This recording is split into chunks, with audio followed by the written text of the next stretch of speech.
Okay, we got a bit of Guild Wars 2 news. This actually happened yesterday, but I was slammed yesterday and I couldn't get to it until just now. Guild Wars 2 did a live stream on their Twitch server called the Guild Wars 2 Competitive Update Preview with Cal, Roy, and Taylor. I'm very curious to see what's in here because in the 5 to 6 years that I've been making Guild Wars 2 content, they've never added a new map for PvP or World v World. Now, this might have nothing to do with the maps. This might be like a balance update or something like that. But anytime I see a PvP update, I'm very curious what they're going to add because there's been very little that's happened to the PvP scene since I started covering this game, 5, 6 years ago. I would love to see new maps getting added. I would love to see some balance getting added. In my opinion, right now is the least fun PvP has ever been in the time that I've been in the game. It is very bursty. The damage has creeped so high and durability has not followed. So people burst each other down incredibly quickly. I would love to see that changed. And that's, I played the game a bit at launch and also, in the last few years, as I mentioned.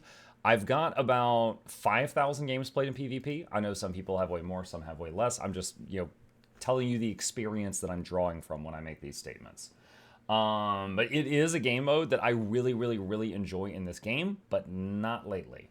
So let us see what they are going to change. So we're just going to start playing this right now. And one advantage of watching this in the future is we can fast forward past their 10 minutes of starting soon. Skip. Okay, there we go. Everybody. And then back up. Alright. Let's see. I don't like playing PvP and getting one shot while I'm trying to figure out what's going on. Yeah. It's, very bursty. It feels more like a first-person shooter in there than an MMO right now. Alright. All right. Hello. Welcome, everybody, to the stream. Cal Breaker of Chains Cohen, Closeted Guardian Main, Taylor the Chosen One Brooks, Wrestling Enthusiast, Roy Marks, why'd they bring this guy back? Afternoon, good morning, good evening, what have you. Believe it or not, I have returned. Not here last time, but, Oh well. Last time. This is the first time we've ever done the stream. Oh, that's true. This is the first time we've ever done the stream. Fortunately, Cal and Taylor are here still, and they are here to carry the stream as always. But before we get started, Taylor, how are you doing today? Pretty good. I see I'm listed as a wrestling enthusiast. Yes. I think that joke is going over my head, but I'll take your word for it. Okay, that's good. Yeah, I think my favorite part of the stream is when we pan to this scene and I get to see what titles Roy is giving to everybody. Yeah. Anyways, so we'll let Cal. A lot of awkward pauses so far. Give an intro, and talk a little bit about what we're doing today on the stream. I actually kind of forgot we were doing the stream today. I've been spending so much time playing the rating simulator that got posted to Reddit recently, so I don't even know why we're here. I don't know what we're doing, but Cal, take it away. Sure. Yeah, so just to start off, it's not a balance preview stream. I know a lot of people thought it might be, but this is a different stream. We're talking about competitive modes here today. It's the PvP World v World.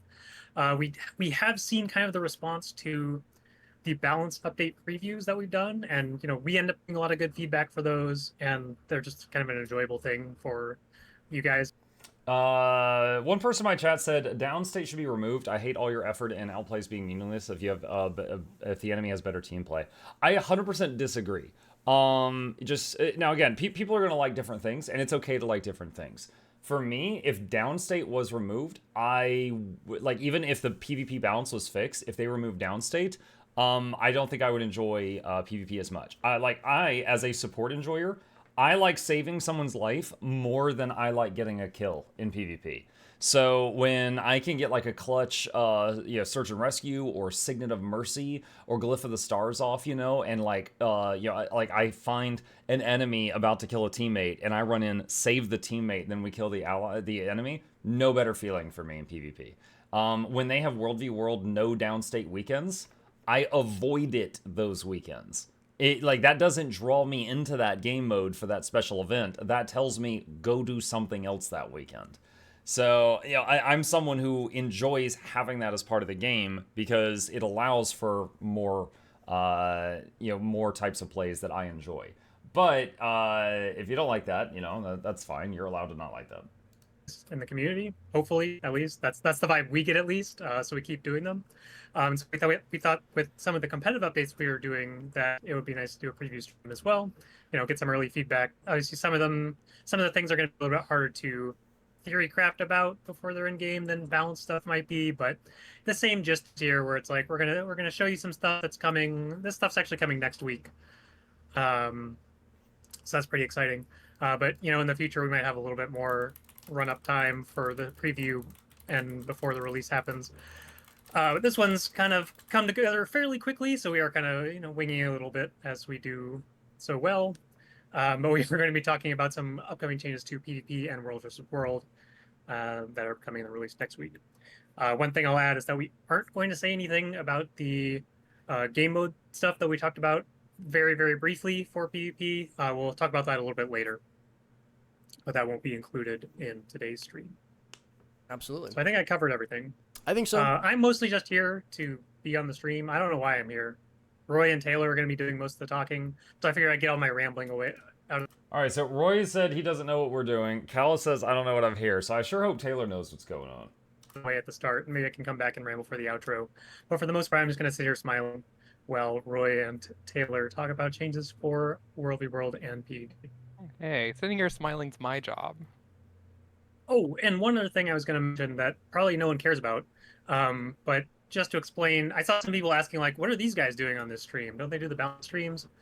But this is the competitive team, actually, and the skills and balance team, a subset of the competitive team. It's all under the same umbrella. So PvP, World v World, skills and balance, it's all the same. I'll be honest, I just assumed that anytime the game was doing anything that involved an update to how gameplay functions, that they just grab these guys. Like, every time. If they have multiple teams, they don't really seem to show it because it just seems like it's these guys every time. Like, if they're releasing something and they are you're doing like a big announcement, but they're not talking about mechanics, they might get some of the other people. But if it has anything to do with like a patch coming, it no matter what the patch is, rates, PvP, whatever, it seems like it's these guys. Same team, basically. There's obviously more members than are seen on this stream, but it is not unusual for the three of us to be here talking about competitive modes like we do with skills and balance. So there we go. That's probably enough rambling for the start of this, huh? Yeah, probably. I will also mention, Cal touched upon the fact that these changes are going to be coming next week. Obviously, that's not a ton of time for us to, iterate on anything, but we are going to be. The reason we're showing you these changes, in part, is because we are looking for feedback on them. So we are going to be paying attention to the feedback that gets posted, as always, throughout the various avenues, and see the response to the changes. Yeah, I think we can get into it, and we can start talking about them. Coming next. So competitive preview for July 16th competitive update. Next week. And we're going to be starting off with the PvP changes, which means that Taylor is going to be talking for next.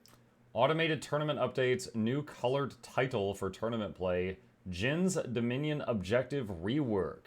Oh, I'll definitely have stuff to say about that. Cal and I will be saying no words. It's not going to take that long, but as you see here, there are three major points to talk about for PvP. We're taking the AT system and expanding it, adding new automated tournaments, shifting how the current ones work.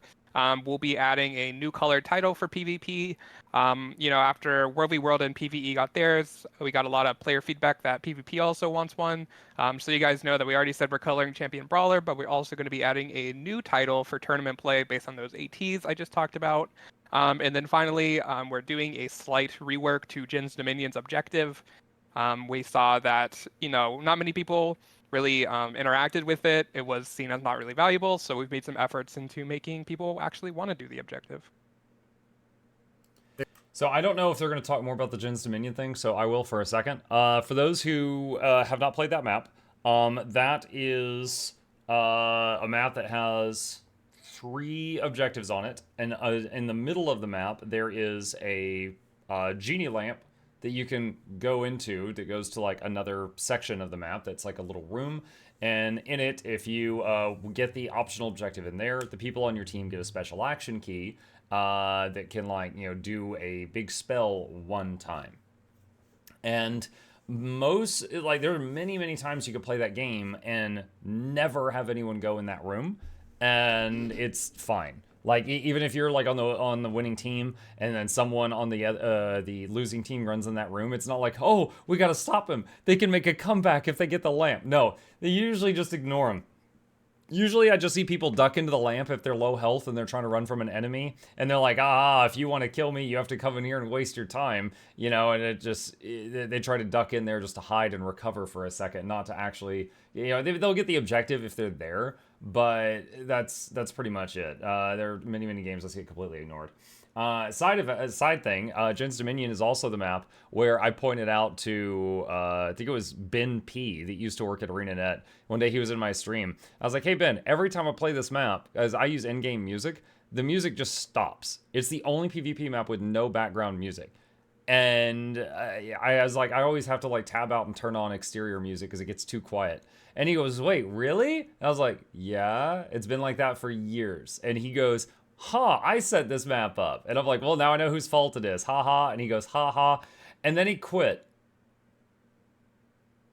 Now, I'm sure those are unrelated, but that is the sequence of events that happened. He literally... So it's still broken.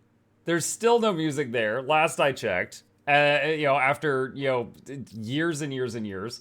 But yeah, he went on to a different game studio. He did send me a copy of State of Decay 2, which he helped work on, apparently. Very cool. Yep, so this is the first slide on ATs. This is going to talk about both dailies and a new weekly tournament. The biggest thing for dailies that you guys need to know is that we're reducing the amount that happens from 8 to 4, but these ATs are now going to happen asynchronously on each. Okay, so real quick, I try to always include everyone in these conversations. If you don't PvP much, there's a system in this game called ATs. Also, that's short for automated tournaments. So if you go to the PvP panel here and go to tournaments, you could see like there's one that opens at 33 minutes, and then in 3 hours, 6 hours, 9 hours, etc., etc., etc. And if you look at it, it'll be like, okay, a group of people join in, and you notice that there's some decent rewards. First place gets 25 gold and some mystic coins, stuff like that. So it's sometimes lucrative to do these at like 2 in the morning when there's like no one else doing them, because let's say that only 8 teams participate, you're guaranteed to get at least 10 gold, even if you get annihilated and you're the first one out. If you're in 8th place, you get 10 gold, etc. So there are people that routinely do these during the day or in the middle of the night because they're just trying to get money. But that's what automated tournaments are. Now, you know what that is. The number of daily ATs has been reduced from 8 to 4. So there's not going to be 8 tournaments a day. There's going to be 4 of them. The time the daily ATs occur is now region dependent. And then there's a bunch of times there. 1 AT for NA is offset to accommodate the Oceanics player base. New weekly AT has been added. It will occur every Sunday. Exact time region dependent. And there's times. No qualifying point requirement to entry, increased rewards compared to the normal daily tournament, and gold reward ranges from 150 gold for first place down to 25 gold for 16th place. Rewards included Ascended Shards of Glory and PvP League tickets, which are usually obtained from playing ranked PvP matches, so if you, and you need those to make the PvP Legendary Armor or Backpack.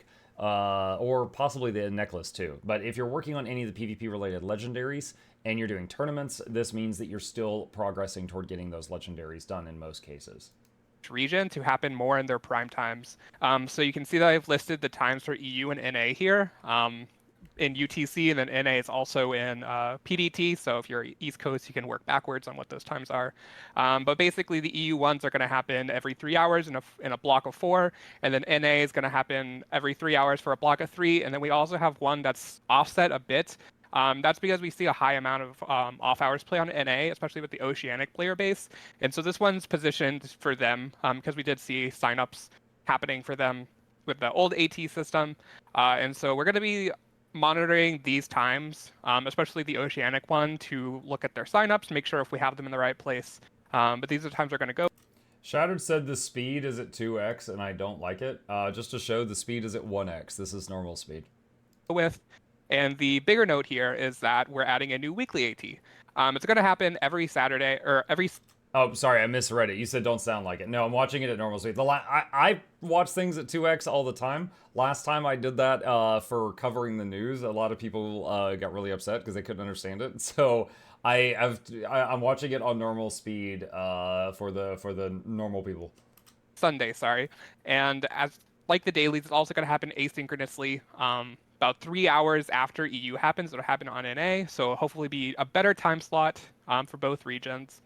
Pretty close to when the monthlies happen because people are used to being able to log on for tournaments at that time. So that's going to happen every Sunday. There'll be no QP entry for these. And the gold rewards are increased compared to like a daily tournament. You can see here that first place gets 150 gold, so 150 gold a week, that's pretty good. But even the 9th through 16th place gets 25 gold, pretty comparable to just winning a daily AT. So, the value for just signing up and playing, pretty good. And we're also included Ascended Shards of Glory and PvP League tickets as a way for, people that don't really want to grind rank that much, but still want the PvP rewards. They have this option to sign up for the weekly tournament and help get some of those currencies to help their grinds in a different way. Yeah. I cannot wait for us to all play ATs together. Because I'm sure We're that gonna get the ANET team back together. ANET team, we'll get Joshua Grouch, not a Grouch Davis, to join us. We just need one more. Yep, going to be stiff competition for you guys there. Yeah, we made top 4 of the first AT ever on NA, so just throwing that out. Do it again. Not have Taylor and I on your team, though. Yeah, neither of you guys worked here yet. All right, very good. Moving on to the automated tournaments updates continued slide. Yep. So big it needs 2 slides. So these are going to be even more tournaments that are happening. So right now the monthly happens every 4th Saturday, which gives us more time to do other things. So we're going to add a new variety tournament that's happening every 2nd Saturday of the month. It'll occur at the same time as the monthly. These are not asynchronous. It happens at the same time as the monthly, and it's mostly because there are prestigious rewards attached to these. You can see that there's going to be a special title based on if it's 2v2 or 3v3, and the permanent champion's rest pass. So kind of like the gizmos that come in monthlies, we want to make sure that they're not being fully gate kept, which is why they happen at the same time on both regions. But as you can see, it's going to alternate between 2v2 or 3v3. So the first one is probably going to be in August. I think we missed July, so it'll be 3v3. This is the return of Duo of Destiny for 2v2, new title that happened once, and so people have more chances to get it. And 3v3 will have its own title as well when it happens. And then 3v3 title. I believe it's Triumphant Trio. Okay. So Pretty good. If you like that, then great. Other than that, Tournament of Legends is returning, as we mentioned before. It's going to run. Like yeah, what if you don't like it? Oh my god, stop interrupting him. It's just unfortunate. Life happens. But Tournament of Legends currently scheduled to run every 6 months. We're not ready to announce where the first TOL is coming, but announcement's gonna be soon, so keep your eyes out for that. This will occur the 3rd Saturday of the month at the same time as MATs. So the month that TOL happens, the 2nd Saturday you'll have the variety, then you'll have TOL, then you'll have monthly, pretty big. And if people remember the last TOL, the rewards weren't great because they haven't been updated for a while. The 2nd place got a precursor, which is like 30, 40 gold now, which is not great. So they have been pretty juiced, updated. Dark precursor. I think 2nd place basically gets like a precursor, a gift of fortune, and a gift of mastery, and like 3rd place and everything under also gets like pretty good rewards. That's going to be exciting, and just the tournament itself is going to be exciting. That always sees a lot of people come back to play. I think PvP players, if they wanted a gift, they would want Gift of Exploration, because if they enjoy PvP, they probably don't enjoy doing World Map Comp. Giving them like Gift of Fortune and stuff like that is that doesn't really allow them to skip things that they don't want to do. That's like a PvE player would want a Gift of Battle, so they could skip going into World v World. A lot of sign up. So it's not optimal to decline the top 4 match anymore? It's not. I might have done that the last TOL because I wanted my Gift of Mastery and not a precursor. Okay, that's good. That's good. Yep. Yeah, TOL obviously very exciting. Is it mastery the one that's made after exploration? Oh, if it is, then right on. Okay. Yo, We'll my have to get mistake. a team together for that one too. Selectable gift box. That'd be good. That'd be awesome. I'm sure that'll happen just like the weekly ATs. So we can go to the next right. slide. Moving on. Away from the Let's talk automated about- tournaments. Whoa, what is that? Whoa! That's a picture. That's a screenshot. Yeah. An image on a PowerPoint. So, this is the new color title for tournaments. At the top, it mentions what people already know. Champion Brawler is being colored. It'll be the same color that you see here. It's going to be retroactively. Everyone that has Champion Brawler will get the color title. Everyone in the future will get the color title. And so we're doing a new system for the Champion of Champions title, which it's going to be based around playing in MATs more than once. Like a lot of the time, if you get first, you get your title in a gizmo, and then the reasons for coming back and doing it again aren't great. And if you don't get first, then you don't really get a lot. There's not, if you don't think you get first, it's not really a great reason to play. So we're going to be giving these proofs of glory to first through fourth. So you have to place high to get some, but if you don't get first, you're still gonna get progress as this achievement. You see that first will get 30, second will get 15, and third and fourth will get 10, and then at 120 proofs you'll get the title, Champion of Champions. So the fastest you can get it is with 4 months of first place, or if you're just pretty consistent to get third and fourth, but you can't really get more than that, then after a year you'll still get the achievement. And then the achievement's repeatable, so you can track even after you get 120. After we know a lot of people will you could get the hit this color number, title. but then they'll still want to play. There's not really an extra thing you get for it, but if in the future you'd be like, I have 300 proofs of glory, and you want to brag about that, then you certainly can. Link it in chat. Yep. Yeah. Al, any quick? I mean, this doesn't hurt anything. I will say this is something I'm not excited about. And there's a lot of people in the chat for this broadcast that are saying this is content for 0.1% of the player base. I will say it probably did not require them a lot of development time to make a colored title, so, this certainly doesn't hurt anything having it there. Eager to see what's next. Quips? Comments? Any quips? Is this the end of the PvP session? I one will No, we still have note Jin's Dominion. that this is not retroactive. People that have already been winning first, you will still need to sign up and do it. We want this to be a reason that people play more MATs.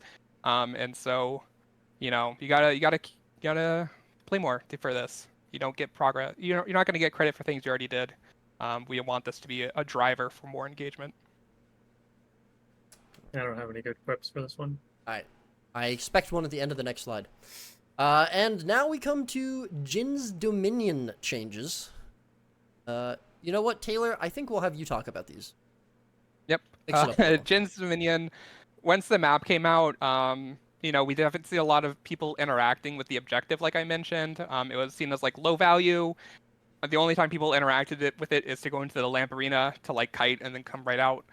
So we've made some efforts to make it more appealing. You can see that the objective is now a channel instead of a capture point, so it's going to work like Temple of the Silent Storm, where you have to channel to get the thing, and then you used to give the special action key to your entire team. Everyone would get the skill, but now only the person who channels is going to get the skill, and that lets us make it like really more powerful. So if you're a thief that has time to go to get it, or a side noter that really wants to lock down that 1v1 to secure the buff, and you're going to hopefully feel pretty rewarded for that. So we've also updated the skills that you're going to get. So Giant Meteor, it used to be just a ground target that would fall and do damage. It wasn't really that impressive.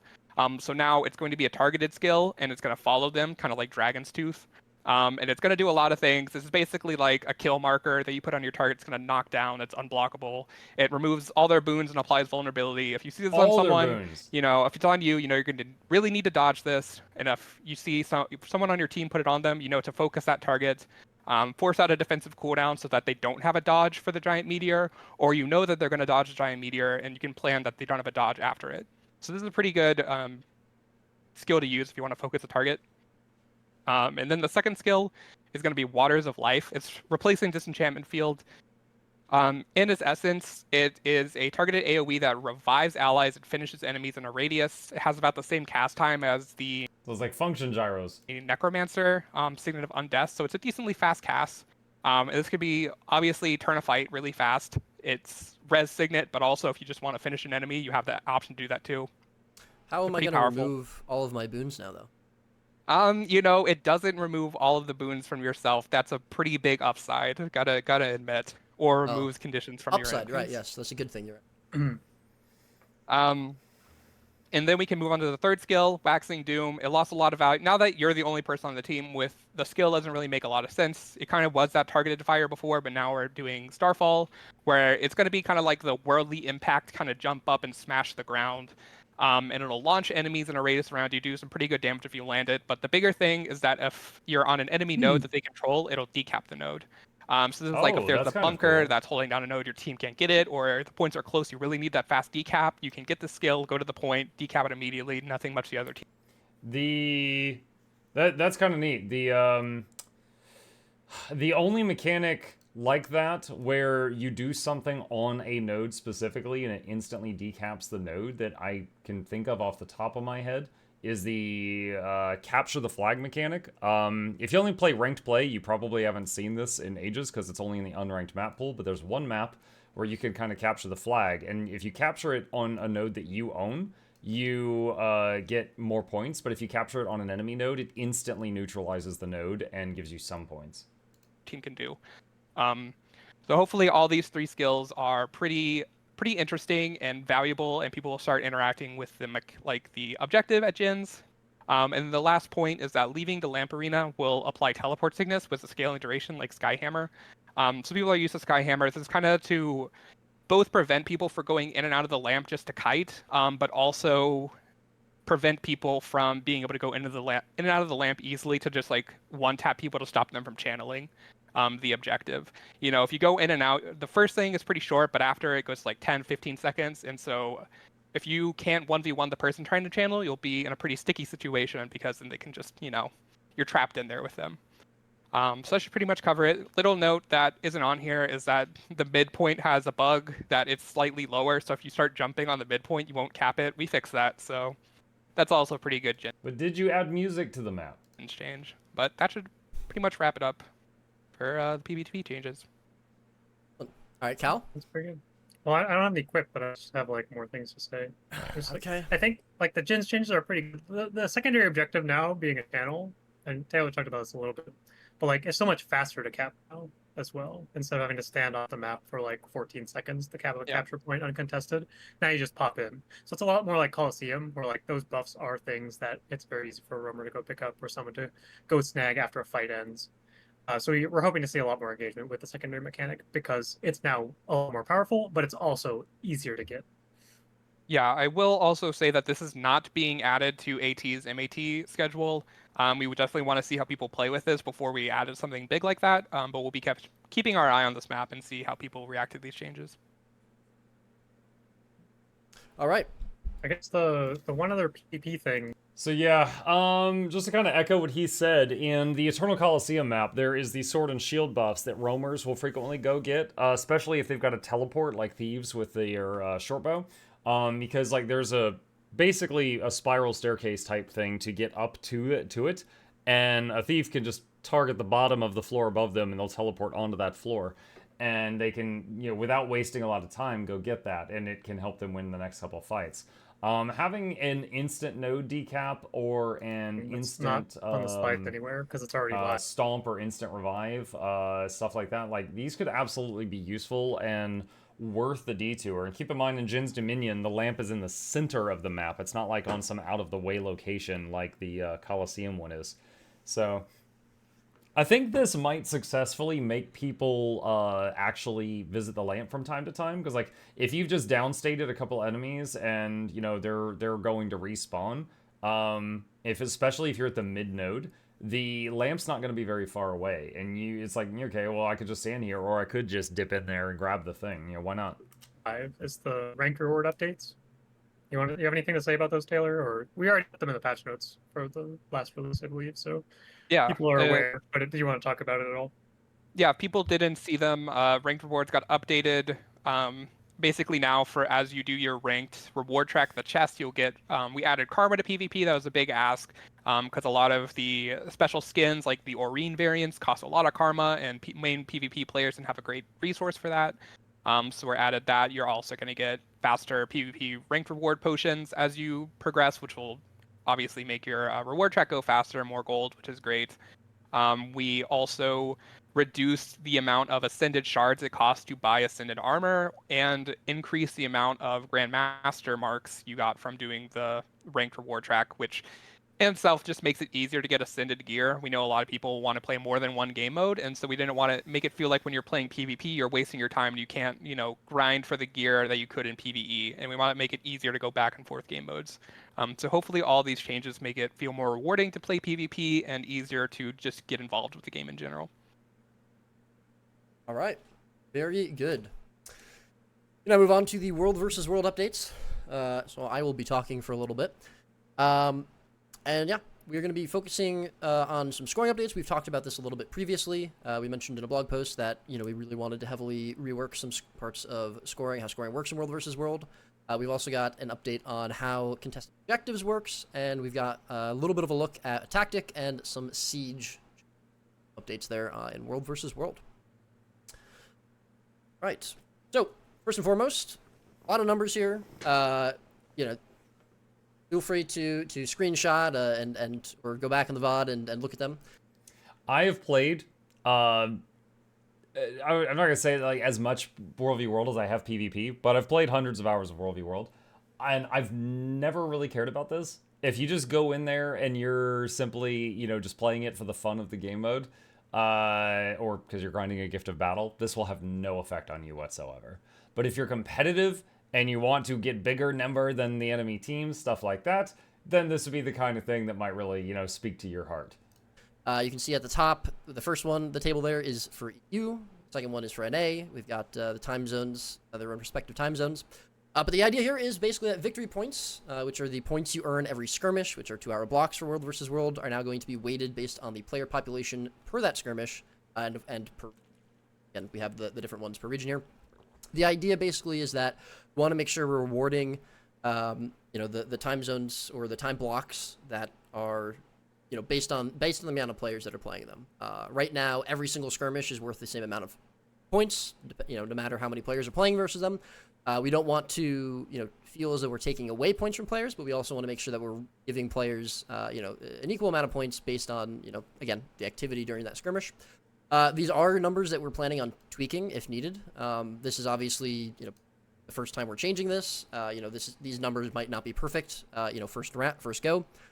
We also expect that there's a chance that player populations shift as time goes on, as we continue to make updates to the game mode. And so we are going to be prepared to change these numbers as see them to be needed. I think that more or less covers it. Obviously, it's a pretty significant change, but it is also, not really too much depth to it there. I don't know if Al or Taylor, you have any comments, but if these numbers look a little all over the place, you guys, we can confirm that Roy has a mad scientist spreadsheet that he put together to figure out the right values. Obviously, they're kind of like a ballpark, still trying to find numbers that make sense. I'm not expecting them. Well, I just noticed the time here. 2400 o'clock. That should be 0. That's a new day. To be exactly perfect, because they are trying to be slightly based off, relative player populations per skirmish, but they're not going to be like an exact. This is multiplied by 2.34 because of whatever, but they are thoughtful numbers, even if that might not be obvious. Yeah. So yeah, we did. No one understands the spreadsheet except for Roy. He linked it to me. He's like, "Can you look at this?" I'm like, "Can you explain to me what's happening on this spreadsheet?" But once he explained it, it all makes sense. So we can trust it. Good to know. Sorry, my days have 30 hours. Okay, Men in Black. All right. Let's check out. Yeah, we did go through many iterations with this. We do have plans to potentially change how this restructuring of the victory points works. Again, we definitely want to keep an eye on it and make sure that this is a positive change, that this is doing what we want it to. Making the skirmishes that have full maps for several hours. Feel that they're rewarded, feel that they're worth playing for, feel that they're worth fighting for. And yeah, so it is something we're going to be definitely keeping an eye on. Definitely, again, tweaking the numbers as needed. Yeah, but that is just the first change we have for scoring. The next two are going to be a little bit smaller. Say the war score awarded from capturing objectives has been increased and will additionally increase based on the tier of the objective when captured. The war score awarded from defeating an enemy player in World v World is increased from 2 to 3. So again, if you just play World v World because you like it, this won't affect you at all. If you just go into World v World to get gifts of battle, this won't affect you at all. This is going to affect the teams that are just really competitive and they're doing the game mode for the purpose of crushing other people's hopes and dreams in the game mode. That's it. Again, we're changing some numbers here. So we've got the war score that you get from capturing objectives is going to be increased. An important note here is that camps are not having any of their points being changed, or point values being changed, and tier 0 objectives are not having anything changed. So we're not going to see, a case where flip a keep, and then 5 minutes later on the next tick, it gets flipped back, and you're getting an increased score from that. If it's not upgraded at all, it's not going to change. But the idea here is that, once, as time goes on, as you are, defending an objective, as you're upgrading it, it becomes harder to flip, it becomes harder, potentially a little bit easier to defend. And so, you see these longer fights around objectives that, in general, especially when, during the more active skirmishes, it takes longer to flip an objective. You have to put more effort into it, and so you should be rewarded more for that effort. As we said with the victory point changes, these are, our first, jab at these numbers. It's possible that these numbers are too high. It's possible these numbers are too low. Again, we're going to be keeping an eye on if this changes any sort of behavior. If, these numbers seem good, obviously we're looking at feedback, seeing how players respond to them. But again, the idea here is that, obviously 120 points for Tier 3 Stone Mist Castle is a lot of points. It's a big chunk of points, especially in a 2-hour block, if you flip it during them. And so that means that you should be incentivized more towards flipping harder objectives, where maybe before you didn't want to put in that effort. But it also means that defending it is going to feel more valuable as well, preventing enemy teams from getting that larger chunk of points. You put more effort into holding that objective for longer. It should feel more valuable to hold as well.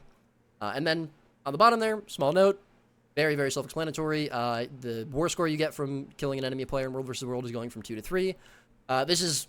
we don't really expect this to be a huge shift for most skirmishes or most point gains, but we did notice that there weren't really any skirmishes that were won or lost dependent on, kills and deaths, outside of maybe a couple of skirmishes, especially around reset times when there's a lot more fights happening, during those hours. But for the most part, we're not really seeing points from kills being that effective or having much weight. I just want to remind you of that. Won or lost. And so this is just a very slight bump. Again, we're not expecting this to make a huge shift, but we are expecting it to maybe feel a little bit better, for getting points from kills. Again, as always, we'll be keeping an eye on it. If it seems like this is blowing kills out of proportion, or value from kills out of proportion, we can always lower that number back if we need to. All right. That will more or less wrap it up for scoring. Okay. I will just note, for myself that No, scoring it's is the something same that I slide. think there's no necessarily best solution for it. This is something that we've been wanting to work on for a while. We've talked about it previously. God dang it, he's going back and it's definitely, a big task that we've been wanting to work on and address. And we'll continue iterating and tweaking, as needed. But now that we feel as though we've gotten at least some changes in for scoring, we can really start looking towards something else that we've talked about previously, which is incentivizing winning, making players more interested in winning, making winning feel better for players. Now that we've incentivized scoring, we're gonna work on incentivizing winning. Yeah, it's like, so there's all this work into like getting number 1 on points, and there's nothing there waiting on you. And for teams, and so now that we've gotten these scoring changes, or we're going to be getting them in next week, that is going to be probably where we're putting a lot of our focus, the time being and moving forward, which I think we've seen a lot of players asking for. They want more reasons to be playing and winning. And that is very important to us, and it's definitely a major goal that we are planning on looking at for the future. All right, that will wrap it up for scoring changes. So we've got now 2 pretty big changes Objective contesting and EWP. We finally got a new slide. here for how fighting in and around structures is going to be. So the first one is going to be changing how structures and objectives get contested. So right now on live, what happens is as soon as a guard that is associated, an NPC that is associated with an objective gets into combat, or as soon as someone hits a gate or a wall with whatever damages said gate or wall, they get into combat. All right, so old system, objectives contest when an associated guard gets into combat or when a wall or gate is damaged. On the new system, objectives contest when the Lord or Supervisor is put into combat or when a gate or wall is damaged below 98%. Okay, so that means if just one dude runs up and taps the gate, you're not going to, like, set the alarm off for the enemy team anymore. EWP now spawns 3 emergency waypoints for the duration of the tactic, only being updated for keeps and castles. All 3 waypoints will be relatively near the Lord's Room of the keep or castle, and allows for defending groups to respond to locations with EWP safer. That structure will become contested. And so this is... And there's a screenshot here of multiple waypoints at a location. Somewhat problematic for structures that are tier 3, that have waypoints in them. It's very easy for a single player to tag, as is commonly known, a gate or a guard on a tier 3 keep or a tier 3 SMC, and prevent that waypoint from being used for the duration of that repel event, 3 minutes, and then go back and just do it again on repeat. This isn't really healthy behavior. This isn't really, what we feel should be enough to contest an objective, and so we're changing it. So putting guards in combat, attacking guards, killing guards is no longer going to contest objectives. The only NPC that will contest an objective is the Lord. So if you do get into the Lord room, obviously, especially on keeps, you've gotten through several layers of defense, you've gotten through several walls and gates. Getting that Lord into combat is going to, just as it is now on live, put that objective essentially in combat and contest it. The other way to contest an objective is going to be by damaging a wall or a gate under a health threshold. Right now, that health threshold is 98%. As with every number in the stream, we can tweak that if needed. We're going to be keeping an eye on how that number feels. But the idea here is going to be that, once again, we don't want someone to be able to just run up to a gate, hit it with any ability, put it in combat, basically do 1 damage to it, and contest the objective for 3. And so now you're going to have to at least commit some time or some actual siege to be able to get those walls or gates down under the threshold for contesting the objective. It's important to note, right now, there are crossed swords that appear on an objective. You can see that in the screenshot a little bit, right on the center icon of the objective. Yeah, so right there, there's the cross swords that the place is in combat, and then there's the emergency waypoints, and one of the emergency waypoints has the cross swords on it, but the others are still usable. Those swords, normally currently alive, they appear 30 seconds after the objective gets contested, 30 seconds after the objective, or the repel event for that objective starts. Obviously, now there's going to be a bit of a delay between, or there would be a bit of a delay between when those swords pop up and when an enemy group is actually basically sieged up and on a gate or a wall. We want to make sure that defenders have as much time as possible to, see objectives being contested and respond to it. And so those cross swords are going to appear as soon as the event pops up. So there's not going to be that delay anymore. There's not going to be 6 rams on a gate ready to go and already having the gate at 80% before anyone even notices that the objective is contested. So defenders should have, a good amount of time to respond. We want to make sure that they're not feeling as though, they're losing any value or they're losing any ability to respond to objectives. And on the same vein here, in regards to responding to objectives, we're taking a look at the emergency waypoint tactic. And so now the emergency waypoint tactic is going to spawn not 1, not 2, but 3 waypoints when you pull it. The duration of the tactic has not changed. It's just going to be an additional couple of waypoints. You can see in the screenshot there, that's going to be the green keep on Eternal Battlegrounds. They're going to be, the additional 2 waypoints will be relatively close to the Lord's Room, relatively placed around the Lord's Room. We can certainly change the placement of these waypoints if we feel like we need to, if we feel like any specific placement is being abused in a bad way. I feel like, now granted these are subject to change. In this picture though, we've got like a waypoint there and 3 right there. If it were me, I would have 1 associated with each gate. So like, have 1, not necessarily right by the gate. I'm just saying like if there's a north gate, have a waypoint that's near the north side, and then if that gate's in conflict, or getting actively attacked, then that waypoint would be in combat. And then if there's an east gate, have a waypoint that's sort of on the east side and south and so on and so on. To me, this looks odd. There's 1 waypoint here and 3 right there and none over there. But that's just my first thought. I'm not a dev, obviously. Lucky for thieves.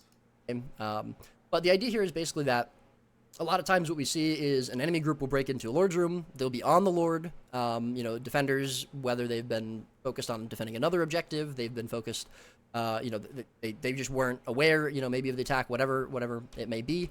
And they take the emergency waypoint and they basically spawn into a huge Zerg, a huge group of players that just kill them off repeat. There's nothing really they can do. Skill issue. Because obviously their normal waypoint is contested. And so we want to make sure that doesn't really happen. You shouldn't feel as though responding to an objective immediately leads to your death. So now you'll have the ability to take one of 3 different waypoints. We're hoping that this results in potentially some, good communication between defending groups, linking a specific waypoint, saying take the north waypoint, what have you. Making sure that, or basically forcing attacking groups to have to pay more attention to where defenders are coming in, and not being able to just stand on top of a single spot, a single waypoint, and basically just farm defenders coming in. Because, again, we want to make sure that defending feels good and so you're able to defend objectives. I believe that more or less wraps it up for those changes. Roy, is this your favorite objective? What's the choice of screenshot here? That's a great question. It is not my favorite objective. Oh. I'm not sure what my favorite objective would be, and before anyone says, no, it is not Roy's Refuge, because in fact, that was not named after me. It was named after a different Roy, unfortunately. And actually, maybe, you know what? It's probably Cohen's Overlook. Is that the objective name? I think that's my favorite one, named after my favorite Guild Wars 2 designer. One of the ruins. One of the ruins, yeah. I love the ruins. I was actually added against my suggestion. So just going to throw that out there. I like that one. No, actually, the reason that I picked the green EB keep, I was originally going to do blue, but when I spawned into the map, I was put on the green team. So that's the objective that I went to. Yeah. You can differentiate between these waypoints, right, Roy? They all, their names are slightly different. They're not all the same name. So if someone links it, you can know which one. So the names are going to unfortunately appear as the same for the first release of this, but we are planning on updating the names, so each one of them is going to be different for the following release. We will, there is going to be it is going to be.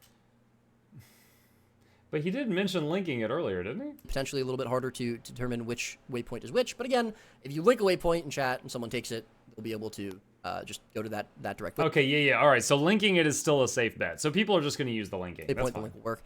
And the names, again, they will be updated for the following release. So there will be specific names of the waypoints. We'll be able to tell which one is what in that following release. Just didn't get the text. And worst case, you take the wrong waypoint, you die. You can just luckily take the other waypoint. Yeah. So not huge. Oh, lucky again, the you. duration of this tactic is not going to be changed. And of course, that is something that, if this, just makes it so much, too overpowered, too strong, that is something that we can definitely look at as well, reducing the duration of the tactic if. All right. We can move on from this now. We're going to be taking a look at some siege changes. We haven't really had a. All right, new slide. I'm going to read this out loud because I don't know how long he's going to drag this. Siege updates. Alacrity can no longer be applied to players on Siege and will be removed from players when activating Siege. So they don't want Alacrity affecting like a catapult is what they're saying here. Boons other than Swiftness can no longer be applied to Siege Golems. I'll remind that Super Speed is not technically a boon. So I'm wondering if that still works. Flame Ram health has been lowered by 50%. Wow. Operated Flame Rams will have Ironhide applied to them. Some siege supply costs have been adjusted. And, what the numbers are on the screen, I'll let you read them. But the cost of putting the siege down Siege Golem is more expensive. Everything else is cheaper. A lot of the siege updates recently, and so we're taking a look at some. Haven't really had touches in a while. Mostly going to be supply cost changes. Hopefully, we see a little bit more siege used in certain ways, or potentially a little bit less. Maybe they were a little bit too strong. But before we get to that, we're going to be talking about some boons, everyone's favorite topic, and specifically boons not applying to siege. Alacrity is not going to be able to be applied to any siege. We feel that cooldowns on siege are specific to that siege. They weren't really balanced around having alacrity, and having alacrity just makes it a little bit too strong, both for attacking and for defending. This is something that's going to affect both. It's not going to affect just one or the other. So if you have alacrity, it's going to get removed when you get on a ram or a catapult or what have you. If you are on a piece of siege and someone applies alacrity to you, it is not going to apply. Similarly, no boons will be applied to golems other than swiftness. Swiftness feels good to have on a golem, so there's not really a reason to take it off. But the rest of the boons, we don't want applying to golems either. We just feel that, again, golems are very, very powerful tools, mostly used for attacking, and boons on them are going to be just a little bit too short. Next change is going to be that flame ram health. This is going to be a little bit of an interesting one, is going to be lowered by 50%. So obviously that's a pretty significant change. In terms of flame ram health, 50% is a big number, a big change. However, if they are manned, they're going to have Ironhide applied to them, which is 50% damage reduction. The idea here is that we don't necessarily want to make it, we don't want putting up flame rams, just see them wiped out immediately if you're trying to destroy a gate. But a lot of times what will happen is, you'll have a couple of defenders on an objective, and maybe a group comes in to respond, and a group has gotten through outer, so they put rams up on a gate. The defenders are able to wipe the attackers, but the flame rams are still there, and there's only a couple of defenders left. It takes a really long time for them to kill those flame rams. It takes a really long time to destroy them just because of the high health pool. And so we want to make that a little bit faster. We want to make it a little bit easier to clear. Yeah, I will say there's many times that, might use a flame ram to destroy a gate, and then, they defend it, and we, die and respawn and come back, and just use the same flame rams, and then continue destroying the gate. Because it is a commitment to take them out. It takes a while. So, yeah, I have seen that exact situation many times. Out attackers' siege for defenders, and make it easier for them to get on to the next thing that they want to be doing for defending, whether it's repairing gates, setting up more defensive siege, or what have you. So this hopefully is going to make that feel better. If those numbers seem a little bit out of whack, we can, again, as always, adjust them if we need to. But this shouldn't also take away any, ability to be hitting gates with rams because of the Ironhide applied when they are manned. And then, as I said earlier, you can see that the supply costs for several pieces of siege have been adjusted. Guild siege golems, we felt just were a little bit too easy to get value from. They're an extremely strong, maybe the strongest piece of offensive siege. And they have a very low supply cost, so we're just going to be bumping that up a little bit. That's just the average of both alpha golems and omega golems, so right in the middle there, which is nice. And then we're getting some supply cost reductions on several other pieces of siege. We feel that trebuchets and arrow carts are primarily strongest when it comes to defense, and so we want to make sure that those are a little bit easier to use for defense, especially given the recent changes we've had, where you have to put more supplies into walls and gates to actually rebuild them. There's going to be obviously a bigger drain of supplies there, so we want to make sure that having an objective have its proper defensive siege isn't going to cost you as many supplies. Getting defensive siege back up after attackers have come through and maybe cleared some out isn't going to cost as much. You have more supplies to put in to those gates and walls if you need, or for whatever else you might need. So hopefully this will feel good for primarily we're looking at defenders with this, but again we're going to be able to keep an eye on it, and as always So something I just noticed that's kind of odd: the superior arrow cart is going from 50 supply down to 35. Guild arrow cart, which is supposed to be the cheaper one, is 40. So superior arrow cart is about to be cheaper to place than a guild arrow cart, which is the opposite of how it's supposed to be. So, wondering if that's an oversight or if they're going to cover that later. I believe we can move on to the final slide, which actually wasn't really talked about in the main point there, unless, again, Kyle or Tail, any comments? Tail, you've been being very patient. I appreciate it. No, it just looks good. Looks good. Oh, great. I will note that the note on golems, it says boons and things like super speed and stealth are not boons. Thus, correct. Not included in this note. All right, so I was right. Super speed will still work on golems. That is correct. Taylor, how are your trebuchet skills in Worldy World? Are you going to be ready for the lower supply cost? I mean, as a PvP player, I don't get why we can't just have like a circle. You click where you want, then it moves itself. Pretty good system. So I'm trying to. It would be too easy. Way too easy. All right, moving on to the final slide here. This is something, All right, next slide reads new weapon set, corrupted weapons, obtained through mist-hardened lockboxes. Obtained through Mystic Forge for the Ascended versions. Rare hero weapon from the Hero Weapon Reward track. New Mystic Forge ingredient purchased for World v World currencies. Grandmaster Mark shards and emblems of the Avenger. Fun stuff. PvP is getting a lot of rewards. We felt a little bit bad about that, so we got some rewards here for World versus World, specifically a new weapon set. You'll notice that these do look a little familiar. They are going to be basically new versions of the hero and Mistforged hero weapons. This is a corrupted version, a demonic version, if you will, of that weapon set. That's the concept art there. You can see. And so we're just adding a new weapon set here to World versus World. There's 2 ways to earn these weapons. One is going to be through get them through the Mist-Hardened lockboxes, which were lockboxes that we added last year to World versus World on a new vendor. Or rather, the keys are on the new vendor. The lockboxes you get from doing achievements. And so you have a chance to get a weapon chest for these new weapons from those boxes. Important to note is that those versions of the weapons are exotic. They're still account bound, but they are going to be exotic. However, if you have a lot of World versus World currencies, if you have some of those rare hero weapons from the hero weapon reward track saved up, or if you just have you complete some reward tracks, and you forge them together with a couple of various different World versus World items, you can upgrade that hero weapon to its corresponding corrupted version, and because obviously that's a lot of resources being committed, it is going to be an ascended version. So it looks like this has everything but underwater weapons, and it does have what appears to be I'm assuming that's staff and that's spear for this set. So it looks like harpoon gun and trident are missing. So this is just land and future land weapons of the weapons, kind of similar to how the hero's weapons and the Mistforged hero weapons have different rarities. They've got rare, they've got exotic, they've got ascended. We're going to be doing kind of a similar thing here, just different acquisition methods for those weapons. But yeah, once again, not too much depth there with this. Just a new weapon set being added, a couple of different acquisition methods there for World versus World. I will say, because this would not be a proper Roy stream without it, this note is not here, but we are going to be updating some gathering nodes in World versus World. Thank goodness. Probably of course, the best change.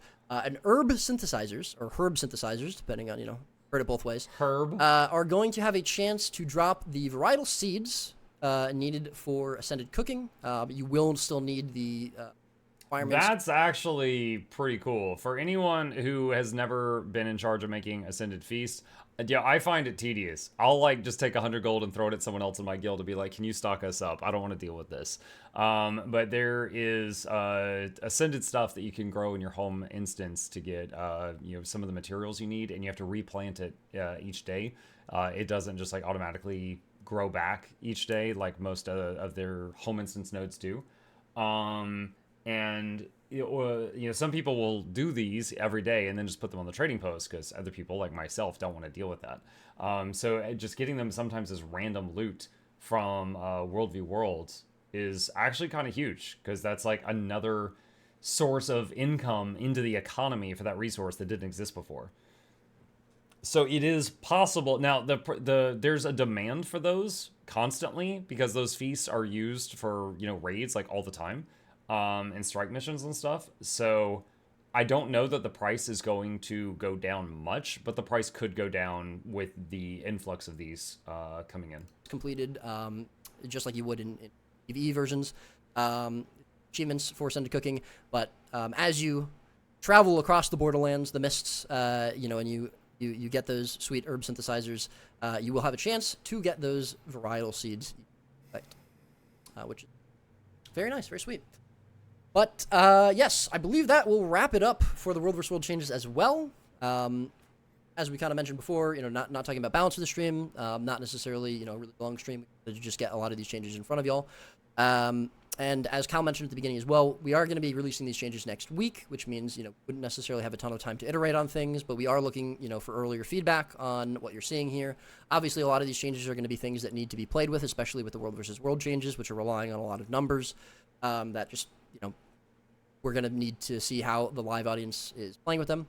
But we are going to be looking for, initial reactions to them. So please give your feedback on, as always, forums, Reddit, wherever. And we will be looking for that.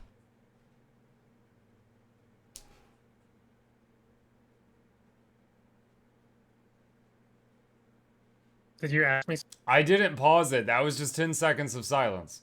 something? Because I had the bug No. where I can't hear you for... No. a couple I'm seconds. just letting the silence go. I've wrapped up I'm good That's to go. my favorite part of doing these streams. Is like every once in a while the audio just cuts out for me and I can't hear anyone that's talking.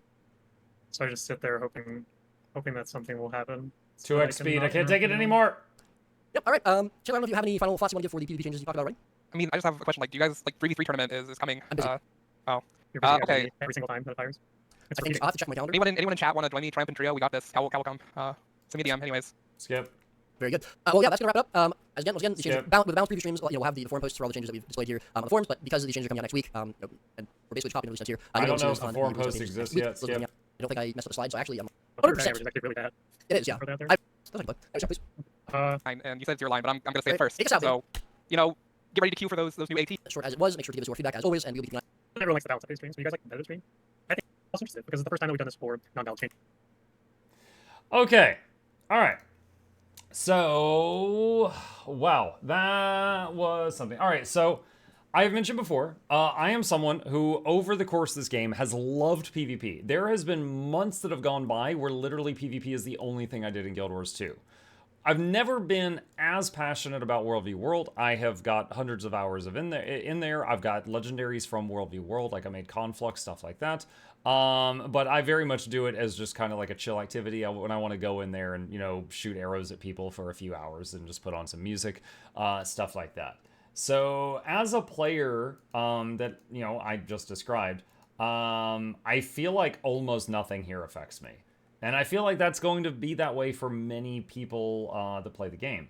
Automated tournaments are cool. There is a small percentage of the community of the Guild Wars 2 player base that does PvP, and a smaller percentage that does ATs. Maybe this will get some new ones in. You know, it's cool that they're doing it on Sunday because there's the highest chance that people are going to have free time on Sunday, not, you know, forget Tuesday at 3 a.m.